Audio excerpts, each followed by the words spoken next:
Awesome. Yeah. So hi everyone. I am Jayjit, second year PhD student at UC Santa Cruz, and today I am going to talk about our work on Skyhook, managing columnar data within storage. And basically, I'm going to talk about how we plan to use it to solve data management problems that we see in the high energy physics world.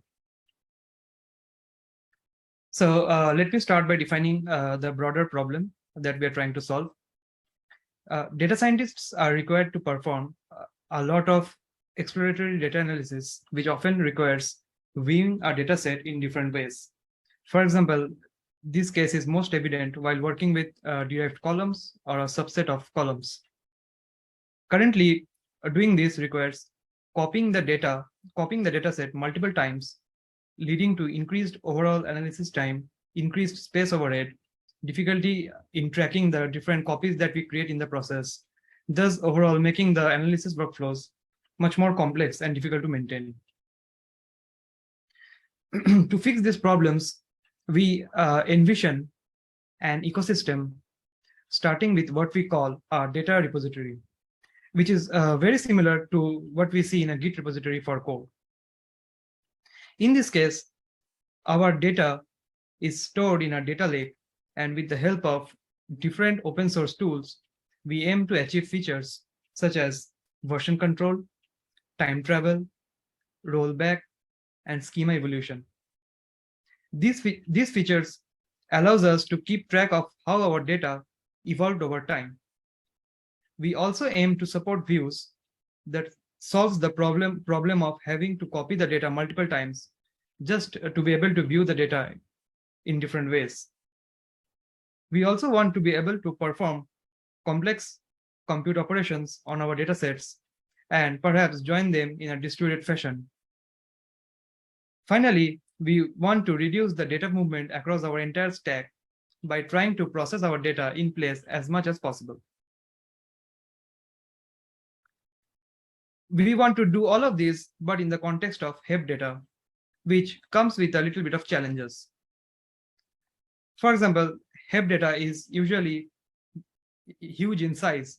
It has large number of columns, and most of those columns have embedded values. This kind of a complex schema makes it unsuitable for HEP data to be stored in relational database management systems, which mostly prefer a flat kind of schema.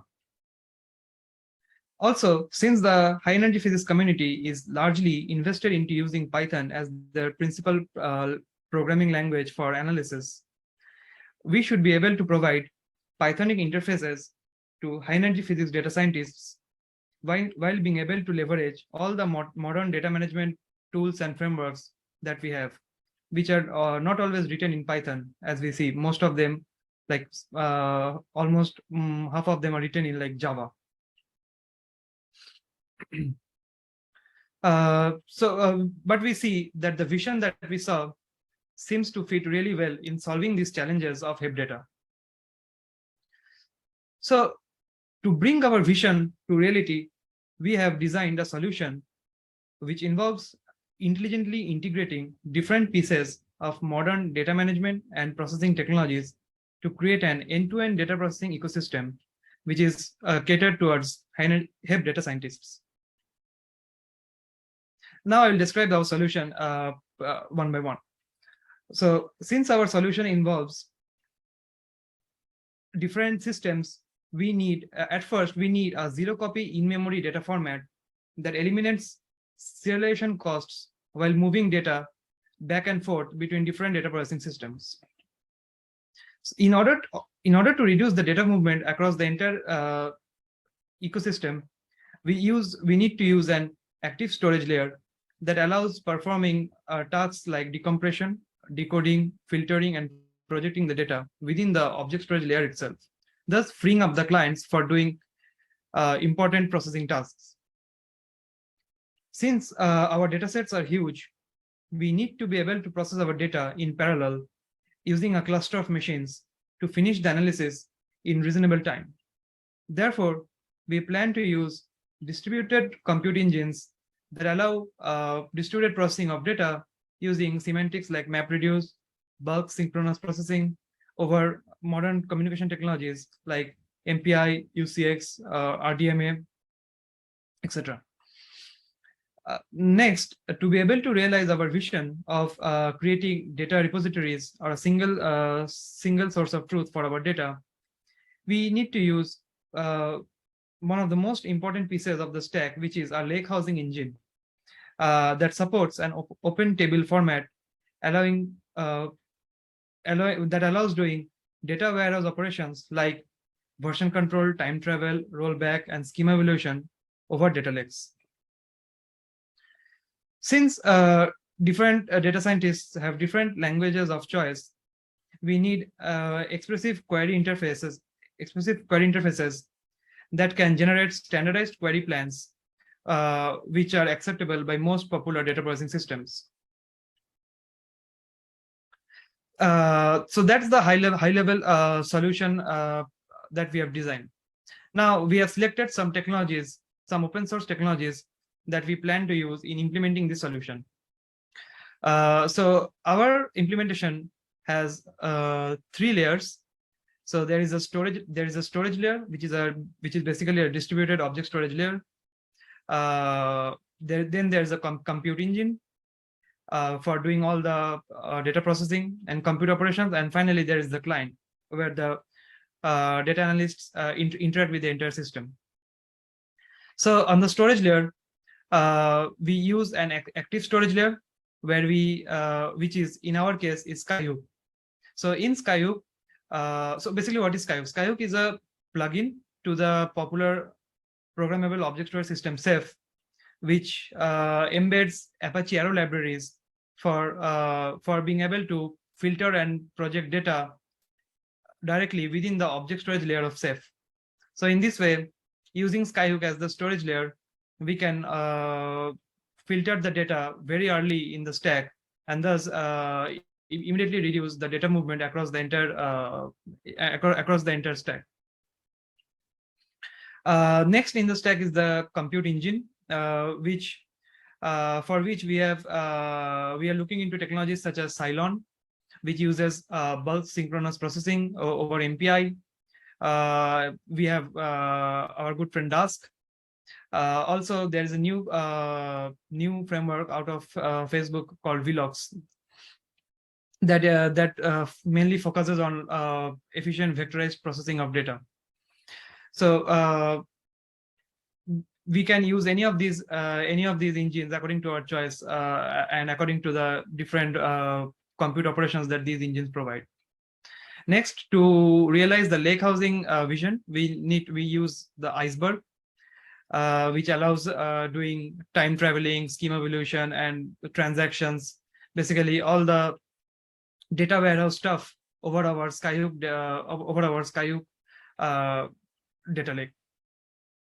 And on the client side, we have query interfaces such as Apache Calcite and Ibis, which basically takes SQL queries and also SQL queries in Calcite and Python queries in Ibis, and translates them to Substrait plans, and then feeds those Substrait plans to the compute engine, which then interacts with the storage. So how this works is, from top to bottom is our data analyst uses frameworks such as Calcite or Ibis to write a query in either SQL or in Python. Then the query is compiled to generate a Substrait plan. So Substrait is basically a flat buffer style format, which is also developed by the Apache Arrow community, and it is used to specify query plans that all popular compute engines can recognize. So once the Substrait plan is there, it is sent to the compute engine. Then the compute engine decides what part of the plan to execute on the engine and what part of the query plan to be offloaded to the storage. So it chops up the query plan accordingly and executes the query plan in the storage and in the engine, and finally gives us back the result in the form of arrow tables. So yeah, last slide showed the client using Ibis in Python. writing queries in Python, and this slide shows like the client using calcite writing queries in standard SQL. Quickly going over the Skyhook architecture. So basically, Skyhook has an object store at its bottom, which embeds Apache Arrow libraries. And on the client side, it uses the Arrow dataset API. So while writing files, the user just writes files to a Ceph file system. And while reading, it just skips the file system layer and directly uses the storage interface libredos, where it converts file names to object IDs and invokes Apache Arrow functions over the objects directly within the object storage layer. And all the distribution of the compute operations to the objects are taken care by the Ceph redundancy layer. So currently we have upstreamed Skyhook into Apache Arrow, and also we are working on improving Skyhook's performance by trying to see if technologies such as RDMA can improve the transport between storage and the client. Yeah, so that was the end of my talk, and this work is supported by the National Science Foundation and the Center for Research in Open Source Software at UC Santa Cruz. Thank you all for listening. If you have any questions, please ask me on Slack or just send me a mail to my email ID. Yeah.